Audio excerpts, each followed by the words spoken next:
tusaale ahaan, the coach lost his ability to motivate his players, therefore he was sacked. The coach, tababaraha, lost wuxuu lumiyey his ability, kartidiisii ama awoodiisii, to motivate uu ku dhiirigelin lahaa his players, ciyaartoydiisa, therefore sidaasi daraaddeed he was sacked, waa la ceyriyey. Assalaamu calaykum waraxmatullaahi wabarakaatuhu. Welcome back. Soo dhawaada mar kale. Cashirka maanta waa new words, erayo cusub. Ereyga ugu horeeya waa abbreviate. Abbreviate waa soo gaabin. Abbreviate means to shorten a word, phrase or name. Abbreviate means, abbreviate macnaheeda waxa weeye to shorten, in la soo gaabiyo, a word, eray, phrase, jumlad gaaban, or name ama magac.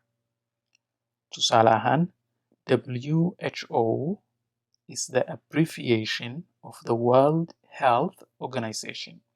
WHO is the abbreviation, waa soo gaabinta, of the World Health Organization, hay-adda caafimaadka adduunka.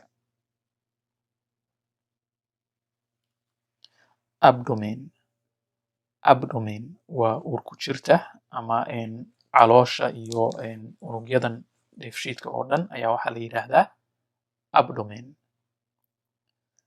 Abdomen is the part of the body containing the digestive organs. Abdomenka ama uurku jirta waxa weeye the part of the body, qaybta jirka containing oo ay ku jiraan the digestive organs, unugyada dheefshiidka. Digestive waa dheefshiid, organs waa unugyo. He had to go to the doctor because his abdomen was hurting badly. He had to, wuu ku qasbanaa, go inuu aado, to the doctor, dhakhtarka, because sababtoo ah his abdomen, uurku jirtiisa, was hurting, ayaa u xanuunaysay, badly, si xun ama si daran. Ability. Ability waa awood ama karti. Awoodda ama kartida ayaa waxaa la yidhaahdaa ability. Ability means skill or power to do something. Ability macnaheeda waxa weeye waa skill, xirfad, or power ama awood, to do something, oo wax lagu sameeyo ama wax lagu qabto. Tusaale ahaan, the coach lost his ability to motivate his players, therefore he was sacked. Coachka wuxuu lumiyey awoodiisii uu ku dhiirigelin lahaa ciyaartoydiisa, sidaas daraaddeed waa la ceyriyey. The coach, tababaraha, lost wuxuu lumiyey his ability, kartidiisii ama awoodiisii, to motivate uu ku dhiirigelin lahaa his players, ciyaartoydiisa, therefore sidaasi daraaddeed he was sacked, waa la ceyriyey. Motivate waa dhiirigelin. Abroad. Abroad waa dibadda. Abroad means markii aad joogto waddan oo waddankaada ka baxsan. When you are in a foreign country beyond the borders of your own country, waxaa la yidhaahdaa abroad. Marka, in a foreign country, foreign waa qalaad, country waa waddan, marka foreign country wuxuu noqonayaa waddan qalaad. Tusaale ahaan, his father, aabihiis, went, wuxuu tagay abroad, dibadda, when he was still a baby, isagoo weli cunug yar ah ayuu aabihiis dibadda aaday.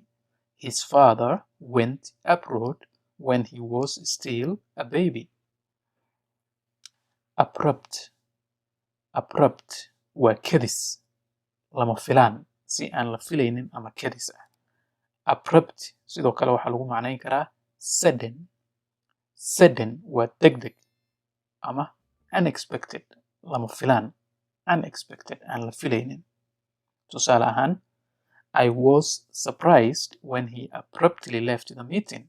I was surprised waan la yaabay ama way iga yaabisay when he abruptly left the meeting markuu si kadis ah ee kulankii ama shirkii uga baxay marka booskan abruptly ay ku jirto sidoo kale waxaa la gelin karaa sudden waxaa la dhihi karaa I was surprised when he suddenly left the meeting sidoo kale booskaas waxaad gelin kartaa unexpectedly marka waxaad dhihi kartaa I was surprised when he unexpectedly left the meeting marka abrupt ama sudden waa degdeg ama kedis unexpected waa lama filaan ereygan ly waxa loogu daray marka jumlada la geliyo waxa ay tilmaamaysaa in uu noqday falkaab ama adverb marka haddii aadan weli falkaab ama adverb wuxuu yahay aadan soo baranin waxba ha ka walwalin casharada soo socda si fiican ayaanu uga bogan doonaa waana baran doonaa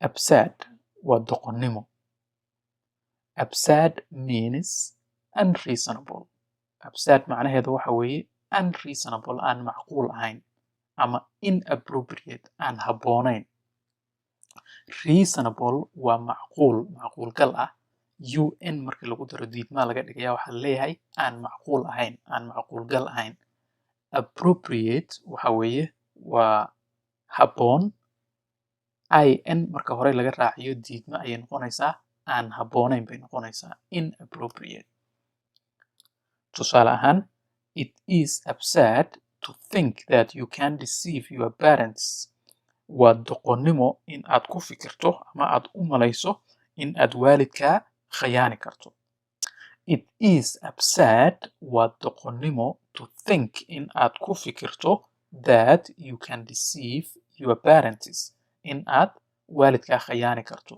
deceive waa khayaano ama khayaanid abscess waa baxdin ama kasoo bax abscess means swollen tissue in the body with pus inside abscess macnihiisa waxa weeye is a swollen tissue waa cad oo bararsan in the body jidhka dhexdiisa with oo leh pus malax inside gudaha tissue waa cad hilib ah once an abscess bursts open marka uu nabarka ama baxdinka uu dilaaco it starts to heal wuxuu bilaabaa inuu bogsoodo once an abscess bursts open it starts to heal